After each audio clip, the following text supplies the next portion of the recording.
Hi అండి. నమస్తే. Welcome back to our channel. This is Srilasya. ఎలా ఉన్నారు? అందరు బాగున్నారా? మేమైతే చాలా బాగున్నాం. ఈరోజు మరొక బ్లాగ్తో అయితే మీ ముందుకు వచ్చాను. Daily routine blog. మన ఛానల్ ఫస్ట్ టైం చూస్తున్న వాళ్ళు మాత్రం తప్పకుండా లైక్ చేయండి, షేర్ చేయండి, సబ్స్క్రైబ్ కూడా చేయండి. అండ్ ఇంకా ఈరోజు బ్లాగ్ వచ్చేసి డైలీ రొటీన్ బ్లాగ్ అండి. ఇంకా టైం వచ్చేసి 7 కావస్తుంది. స్నానాలు అయితే అయిపోయాయి అందరి. ఆ తర్వాత పూజ రూమ్లోకి అయితే వచ్చేసాను. తర్వాత నా దగ్గర ఉన్న పూలతో అయితే దేవుడి పటాలకు అలంకరణ అయితే చేసుకుంటున్నాను.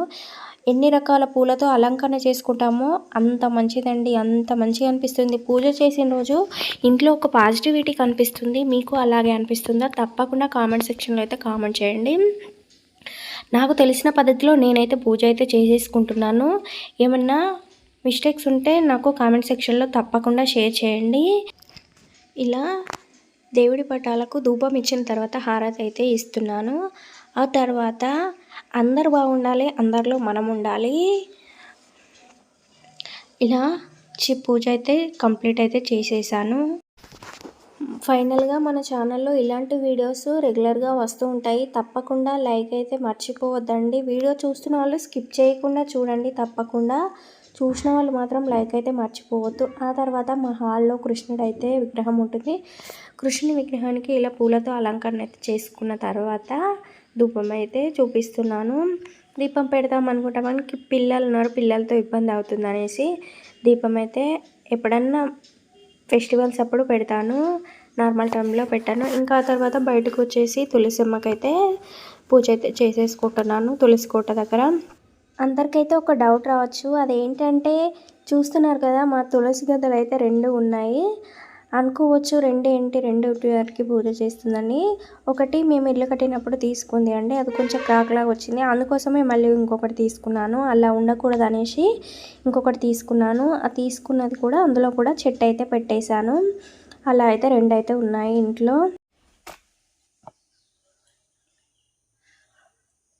ఫైనల్గా పూజ అయితే కంప్లీట్ అయిపోయింది. ఆ తర్వాత వంట రూమ్లోకి అయితే వచ్చేసాను. చూసారా, ఇలా అయితే చేసుకున్నాను పూజ అయితే.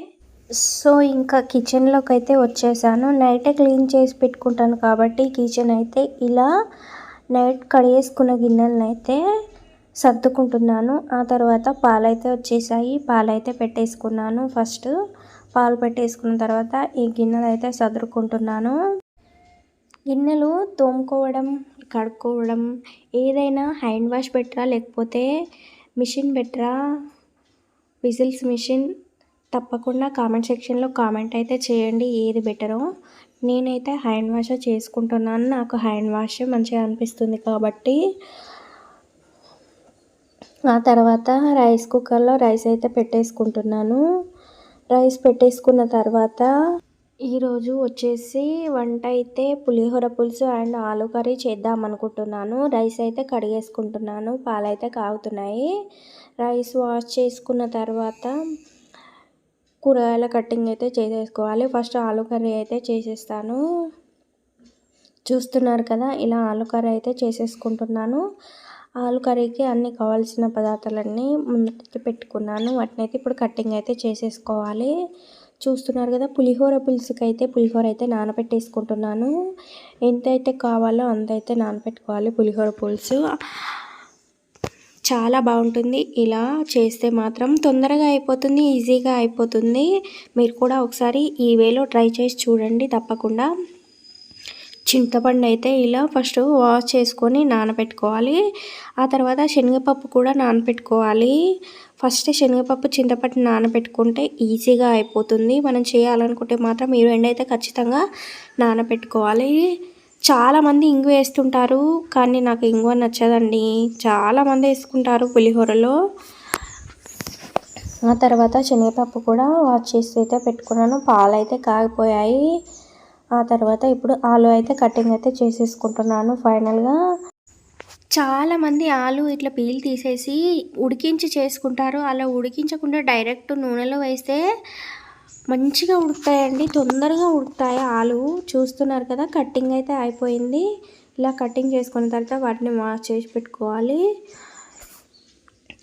చాలామంది ఏం చేస్తుంటారంటే అలా వేస్తే తొందరగా ఉడుకుతాయి, తొందరగా అయిపోతాయి. కానీ టైం వేస్ట్ నాకు తెలిసి ప్రోటీన్స్ పోతాయి ఉడికించుకుంటే. అందుకోసమే ఇలా కటింగ్ అయితే చేసేసుకోవాలి. కటింగ్ అయితే ఇంకా కూరగాయలు అయితే అన్నీ వాష్ చేసి పెట్టుకున్నాను. ఇలా వాష్ చేసి పెట్టుకున్న తర్వాత ఆలు టమాటా కర్రీలోకి మెంతి వేసుకోవాలండి. మెంతి కూర చాలా బాగుంటుంది. మెంతి కూర చిక్కుడుకాయలకు కూడా బాగుంటుంది. చిక్కుడుకాయ టమాటాలకు కూడా మెంతి వచ్చేసి ఇలా ఉల్లిపాయ, పచ్చిమిర్చి, కొత్తిమీర, కరివేపాకు అన్నీ వాష్ చేసి పెట్టుకొని డైరెక్ట్ వేసేసుకుంటే మనకు తొందరగా అయిపోతుంది వంట వచ్చేసి. ఇలా అన్నీ క్లీన్ చేసుకొని పెట్టుకున్న తర్వాత వంట చేసుకోవడం నాకు చాలా ఇష్టం అండి. చాలామంది ఎక్కడెక్కడ పడేసి వంట చేస్తుంటారు కానీ నాకు అలా నచ్చదు. ఇలా అన్నీ నీట్గా పెట్టుకొని చేసుకుంటేనే నాకు చాలా ఇష్టం. అండ్ కాళ్ళ కింద కూడా ఎప్పుడు మ్యాట్ వేసుకుంటానండి. ఈ ఫ్లోర్కు మన కాళ్ళకు ఇదవుతుంది, నొప్పులు వస్తున్నాయండి మడిమలో చాలా. మీకు అలాగే అవుతుందా? మ్యాట్ అయితే వేసుకొని చేయక తప్పదండి. ఇంకా కాళ్ళ కింద మ్యాట్ అయితే వేసేసుకొని చేయాలి తప్పకుండా. ఆ తర్వాత ఆయిల్ అయితే వేసేసుకున్నాను. కర్రీకి సరిపడా ఆయిల్ వేసుకున్న తర్వాత ఒక 1/2 kg ఆలుకు నేను పావుతో వేస్తాను. పావుతో అయితే ఒక 2 పావులు ఆయిల్ అయితే వేసేసుకున్నాను. ఆ తర్వాత కట్ చేసుకున్న పచ్చిమిర్చి, పిల్లలు తినరు కాబట్టి ఇలానే కట్ చేసి వేసేసుకుంటాను పచ్చిమిర్చి. ఆ తర్వాత ఉల్లిపాయ వేసేసుకుంటున్నాను. ఉల్లిపాయ తర్వాత మెంతి కూర వేసేసుకున్న తర్వాత కరివేపాకు, ఆ తర్వాత కొంచెం సాల్ట్ అయితే వేసేసుకోవాలి. సాల్ట్ ఫస్ట్ వేసుకోవడం తర్వాత కర్రీ బాగుంటుంది. అండ్ ఆనియన్ కూడా మాడిపోవండి, టేస్ట్ చాలా బాగుంటుంది. ఆ తర్వాత అల్లం వెల్లుల్లి పేస్ట్ ఒక 1 టేబుల్ స్పూన్ అయితే వేసేసుకున్నాను. ఇలా వేసుకున్న తర్వాత దాన్ని మంచిగా మిక్స్ చేసుకోవాలి.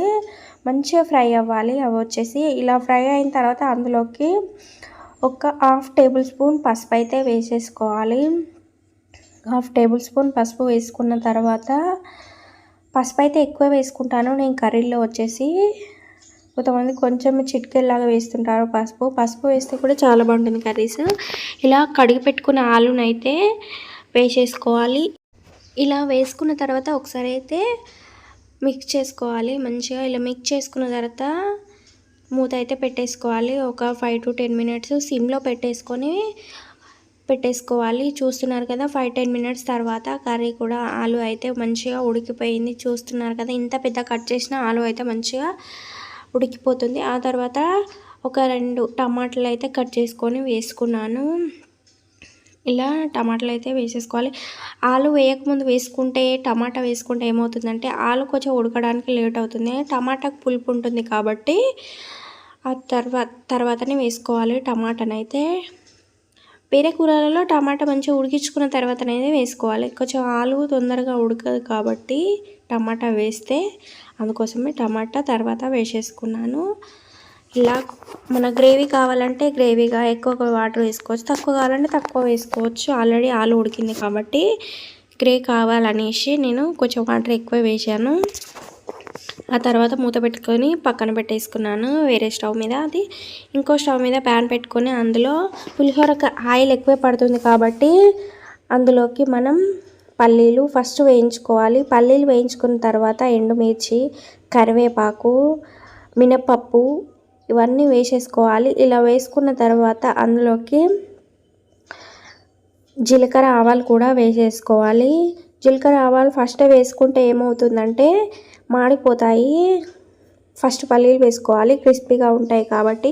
తర్వాత వేసుకుంటే పల్లీలు పచ్చి పచ్చిగా ఉంటాయి కాబట్టి ఫస్ట్ పల్లీలు ఫ్రై చేసుకున్న తర్వాత ఎండుమిర్చి, కరివేపాకు, పచ్చిమిర్చి, ఒక 2 టేబుల్ స్పూన్ల మినపప్పు అలా వేసుకున్న తర్వాత జీలకర్ర ఆవాలు అయితే వేసేసుకొని ఇలా మంచిగా కలుపుకోవాలి. ఆ తర్వాత టేస్ట్ తగ్గట్టు సాల్ట్ అయితే వేసుకోవాలి. మన క్వాంటిటీ చింతపండును బట్టి వేసేసుకోవాలి. తక్కువ అయితే తక్కువ వేసుకోవాలి, ఎక్కువ అయితే ఎక్కువ. కొంచెం నేను ఎక్కువనే చేస్తున్నాను కాబట్టి ఇలా ఒక 2.5 టేబుల్ స్పూన్ అయితే ఉప్పు అయితే వేసేసుకున్నాను. ఫ్రై అయిపోయి చూసారా ఎంత బాగా ఫ్రై అయిపోయాయి. మీరు ఎలా చేస్తారు? నా ప్రాసెస్లో నేను చేసే పులిహోర అయితే ఇదండి. మనం ముందుగా నానబెట్టుకునే శనగపప్పు అయితే ఉంది కదా, దాన్ని అయితే ఇందులోకి వేసేసుకున్నాను. ఇలా వేసుకున్న తర్వాత అది కూడా కొంచెం మంచిగా ఫ్రై అవ్వాలి. చూస్తున్నారు కదా వీడియోలో చూపిస్తున్న విధంగా. ఆ తర్వాత ఆలు కర్రీ అయితే రెడీ అయిపోయింది. అందులోకి కొత్తిమీర అండ్ జీలకర్ర మెంతుల పొడి, ధనియా పొడి ఆప్షనల్ అండి, ఉంటే వేసుకోవచ్చు లేకపోతే లేదు. రెడీ అయిపోయింది ఆలు కర్రీ వచ్చేసి. ఆ తర్వాత ఇందులోకి జీలకర్ర మెంతి పొడి అయితే వేసేసుకున్నాను. నేను ఆలు కర్రీలో వేసింది వీడియో క్లిప్ అయితే మిస్ అయింది, అందుకోసమే చెప్తున్నాను. జీలకర్ర మెంతి పొడి ఆప్షనల్ ఆలు కర్రీలో. ఇలా వేసుకున్న తర్వాత చూస్తున్నారు కదా, శనగపప్పు కూడా మంచిగా ఫ్రై అయిపోయింది. పులిహోర పులుసు ఇంకో ప్రాసెస్లో కూడా చేయొచ్చు. ఇవన్నీ సేమ్ ఇలా ప్రాసెస్లోనే చేసేయాలి. ఆ తర్వాత ఇందులోకి అయితే పసుపు అయితే వేసేసుకోవాలి. పసుపు ఎక్కువనే వేసుకోవాలి, మనం డైరెక్ట్ ఇందులో పులుపు వేస్తున్నాం కాబట్టి చింతపండు రసం ఇందులో ఎక్కువ వేసుకోవాలి పసుపు వచ్చేసి. ఆ తర్వాత మనం నానబెట్టుకున్న చింతపండు రసంని అయితే ఇందులోకి వేసేసుకోవాలి. ఇంకో ప్రాసెస్ అయితే చింతపండు రసంని మరిగించుకోవాలి పసుపు ఉప్పు వేసి పక్కన. పోపు అయితే సేమ్ ఇలాగే, అది రెండు కొంచెం చల్లారిన తర్వాత మిక్స్ చేసుకోవాలి. ఇదైతేనేమో డైరెక్ట్ ఇందులో పులుపు వేసుకొని మరిగించుకోవాలి. చూస్తున్నారు కదా, ఇలా ఎక్కువ వాటర్ వేయకుండా ఇలా చింతపండు మొత్తం గుజ్జునైతే దాంట్లోకి వేసేసుకోవాలి. ఇలా వేసేసుకుంటే, ఇలా చేసుకుంటేనే ఈజీ ప్రాసెస్లో ఈజీగా తొందరగా అయ్యే చింతపండు రసం అంటే ఇదేనండి, పులిహోర పులుసు. ఇలా వేసుకున్న తర్వాత దీన్ని అయితే మంచిగా మిక్స్ చేసుకోవాలి. చూస్తున్నారు కదా, మనకు పులిహోర పులుసు అయితే రెడీ అయిపోయింది. కొంచెం ఒక 5 మినిట్స్ ఉడికించుకోవాలి. రైస్ కూడా కంప్లీట్ అయిపోయింది రైస్ కుక్కర్లో. కర్రీ అయిపోయింది, ఆలు కర్రీ, ఎమ్మి ఆలు కర్రీ అండ్ పులిహోర కూడా రెడీ అయిపోతుంది. చూసారా, పులిహోర కూడా రెడీ అయిపోయింది. ఎంత బాగా వస్తుందో స్మెల్ అయితే. మీకు నచ్చిందా ఈ ప్రాసెస్లో చేయడం? మీరు కూడా ఒకసారి ట్రై చేసి చూడండి. కావాలంటే ఇంకో ప్రాసెస్లో కూడా చేసి చూపిస్తాను మీకు. నేను ఇందులో ఏమీ వేయనండి, న్యాచురల్గా. కొంతమంది నువ్వుల పొడి కూడా వేసేసుకుంటారు. ఫైనల్గా పిల్లలకైతే పెట్టేస్తున్నాను. వాళ్ళు ఆకలి అనేస్తున్నారు కాబట్టి పిల్లలకైతే పెట్టేసిన తర్వాత ఇక టిఫిన్ ఏం చేయలేదు, డైరెక్ట్ లంచే చేస్తున్నారు. ఎక్కువ టిఫిన్స్ ఏం చేయను, తక్కువ టిఫిన్స్ చేయొద్దని నా ఫీలింగ్. డైరెక్ట్ లంచ్ చేసి నైట్కి ఏమైనా టిఫిన్ చేసుకుంటే బాగుంటుంది కదా, అందుకోసమే ఇలా చేసేస్తాను. చూస్తున్నారు కదా, ఇలా రైస్ కర్రీ, ఆలు కర్రీ అయితే పెట్టేస్తున్నాను. పిల్లలకు కూడా కర్రీస్ అన్ని కూరగాయలు అలవాటు చేయాలండి. ఇది తినరు అది తినరు అంటారు కదా. ఈ వీడియో నచ్చితే లైక్ చేయండి, షేర్ చేయండి, సబ్స్క్రైబ్ కూడా చేయండి. Thank you for watching. బాగుందా?